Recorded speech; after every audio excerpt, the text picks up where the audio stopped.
Hi, this is Anita from the Dusty Roads podcast. There was probably no other war that affected the American psyche as much as the Vietnam War. Many Americans may not understand is if you go to Vietnam and if you say to them like, oh, the Vietnam War, the Vietnamese may look at you because here they call it the American War. And I remember the first time I heard that as an American, it kind of took me back a bit. And I thought, no, this wasn't the American War. This was the Vietnam War.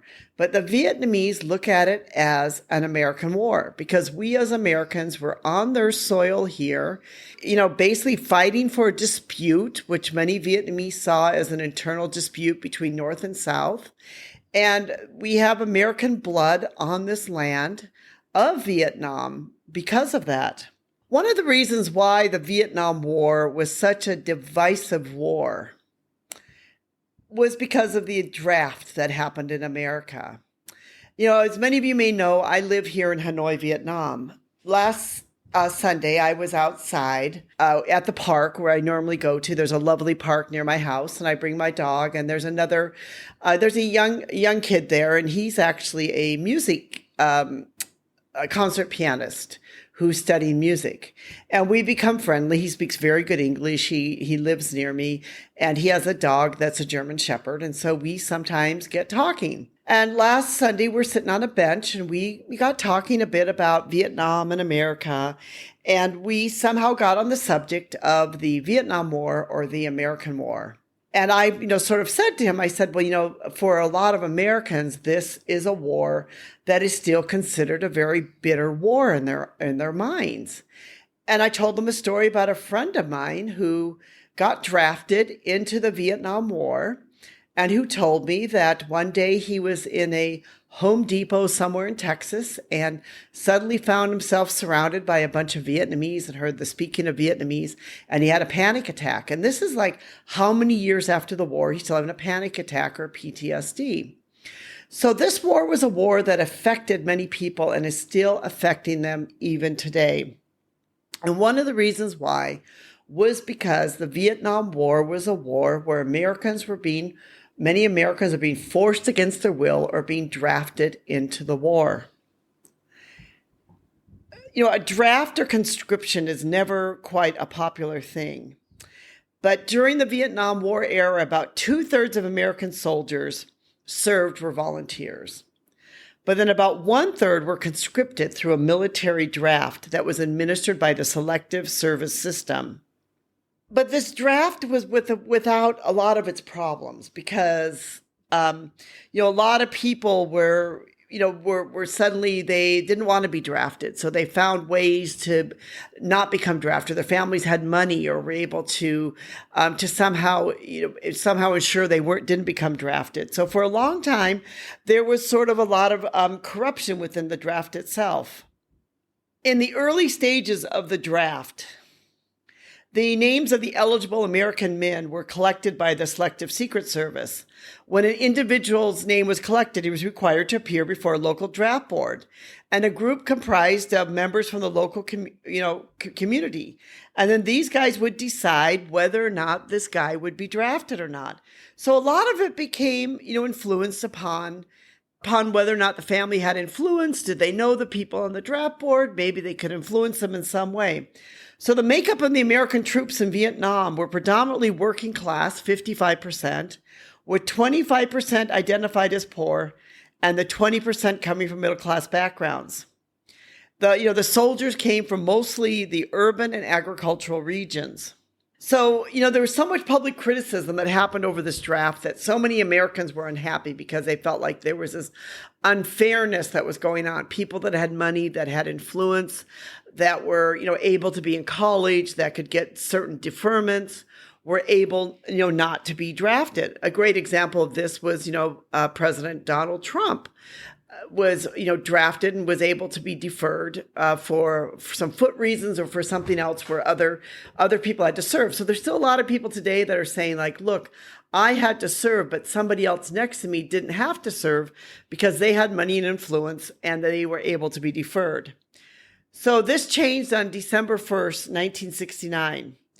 On that day, the Selective Secret Service initiated 2 lottery drawings. And this was the first type of drawing since World War II. It decided to order for the draft-eligible men born between 1944 and 1950, to report for potential induction in 1970.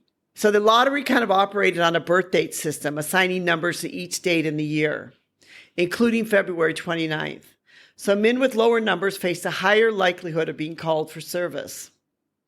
The same thing continued in 1970, 1971 until 1972, and this ended in 1973.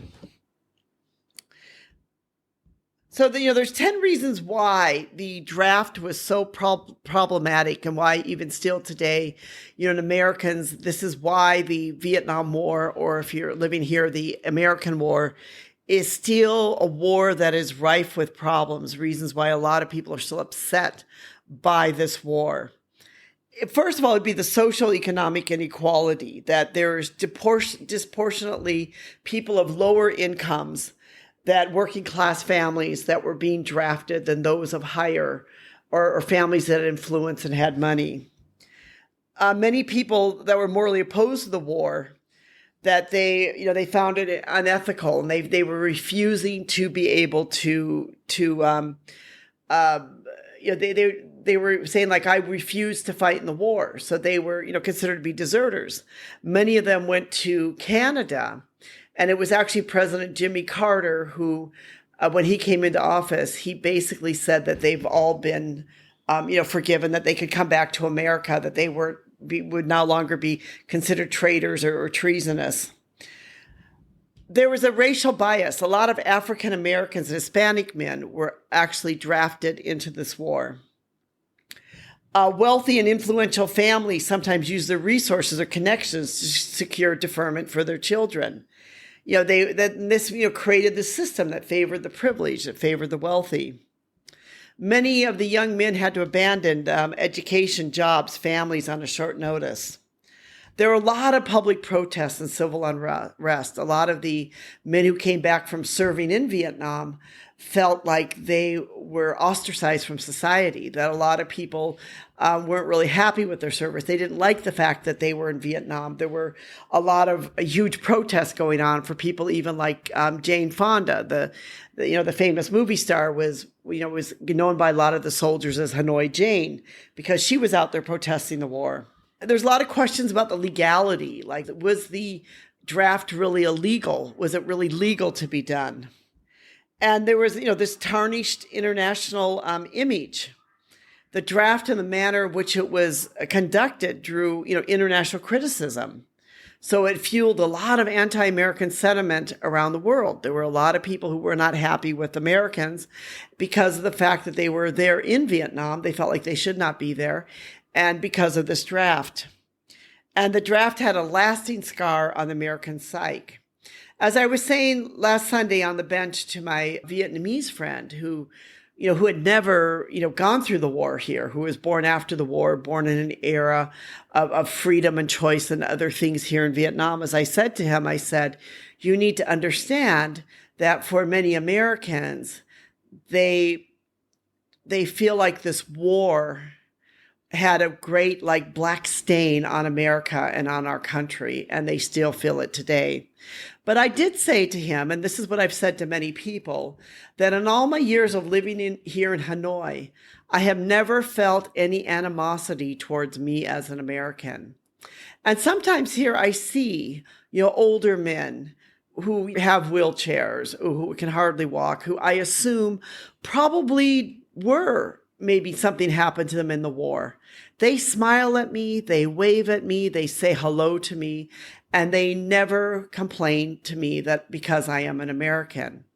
And I think that's a great testament to the country here in Vietnam, that never once have I felt any animosity towards myself or felt like my life was in danger because I am an American and I'm living here and I'm working here in Vietnam or I'm traveling here. And that's a great testament to the Vietnamese people, that they've been able to, in many ways, get over this war and to be able to move on. This is Anita from the Dusty Roads Podcast. Thank you so much for listening. We hope you've enjoyed this podcast and that you'll go out and live your life as a global citizen, because that's what this is all about, living your life as a global citizen. I'll put a link below into my blog about the Vietnam War draft and what did it mean, if you're interested to be able to read more. Thank you so much for listening. We appreciate you. And thank you to our team, especially Rico, for help making this podcast possible.